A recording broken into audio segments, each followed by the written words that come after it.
নাপা শাক রান্না করার জন্য আমি এখানে এক আঁটি নাপা শাক নিয়েছি। নাপা শাকটা দেখতে এমন, এটা রংপুরে পাওয়া যায়, বিশেষ করে উত্তরাঞ্চলের দিকে এই নাপা শাকটা পাওয়া যায়।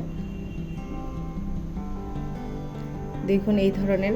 তো পাতাটা নরম নরম পাতাগুলো নিয়ে নিব, ডাটাও নরমটাই নিয়ে নিব। নিয়ে আমি রেখে দিচ্ছি।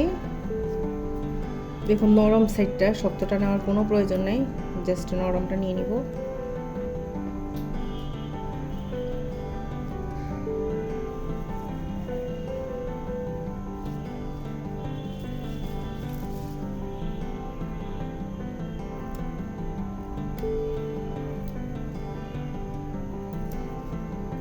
নরম পাতা আর নরম ডাটাটা নিয়ে নিচ্ছি। তো আমি এভাবে সবগুলো নাফা শাক কেটে নিচ্ছি। তো দেখুন আমি নাফা শাকটাকে কেটে নিয়েছি। এখন এগুলাকে আমি আর একটু ছোট করে নিব। আমি আজকে আমার ননদের একটা প্রসেসে এই নাফা শাকটা রান্না করব। আমি অনেক জায়গায় দেখেছি রংপুর অঞ্চলের মানুষ এই শাকটা ভাজির মতো রান্না করে, প্লাস একটু পানি রেখে ঝোল ঝোল আকারে উঠিয়ে নেয়। তো আমার কাছে অতটা ভালো লাগে নাই। তো আমি আমার ননদ যেভাবে রান্না করেছে আমি ঠিক সেভাবে রান্না করে দেখাচ্ছি। তো চলুন মূল রেসিপিতে চলে যাওয়া যাক। নাপা শাকের ঝোল রান্না করার জন্য চুলায় একটা প্যান বসিয়ে তাতে 2 টেবিল চামচের মতো সরিষার তেল দিয়ে দিচ্ছি। দিয়ে দিয়েছি একটা পেঁয়াজ কুচি আর দিয়ে দিচ্ছি 4-5টা কাঁচামরিচ মাঝখানে ফালি করে দিয়ে দিলাম।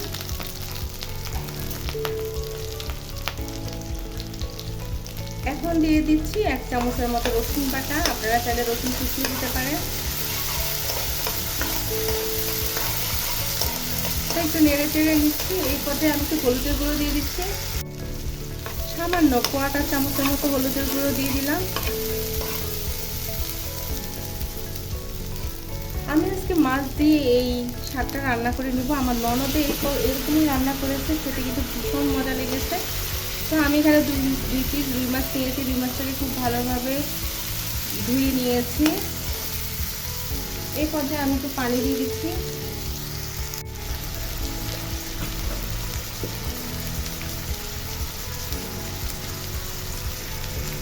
তো আমি একটু পানি দিয়ে দিচ্ছি আর সামান্য একটু লবণ দিয়ে দিলাম।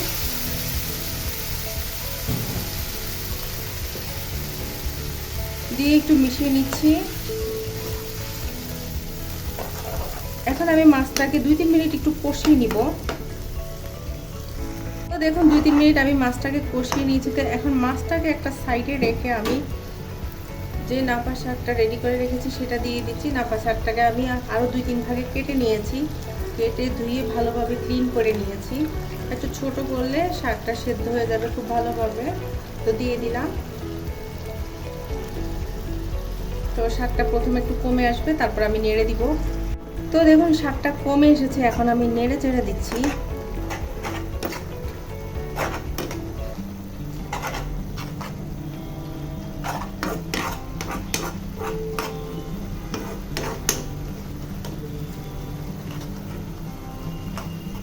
মাছগুলো একটু উপরে উঠিয়ে দিচ্ছি। এই পর্যায়ে আমি আরেকটু পানি দিয়ে দিব। দেখুন আরো 1/2 কাপের মতো পানি দিয়ে দিচ্ছি, এতে করে শাকটা পুরোপুরি সেদ্ধ হবে। এই শাকটা কিন্তু ভাজি হয় না, আসলে সাধারণত এটা ঝোল হয়। এটা ডাটাগুলো একটু মনে হয় শক্ত টাইপের থাকে, তো ভাজি করলে আরও শক্ত হয়ে যাবে, একটু ঝোল ঝোল থাকে। তো আমি আরও 4-5 মিনিট এই শাকটা রান্না করে নিচ্ছি।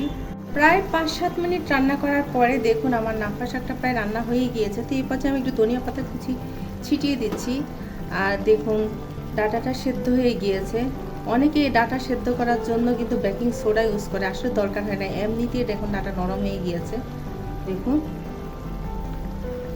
ভীষণ মজার এইভাবে রান্না করলে। আসলে আমি ওইভাবেও খেয়েছি, আমার কাছে ভালো লাগে নাই, এই রান্নাটাই আমার কাছে ভালো লেগেছে। তো এইভাবে ঝোল ঝোল রাখা অবস্থায় আমি শাকটা নামিয়ে নিব।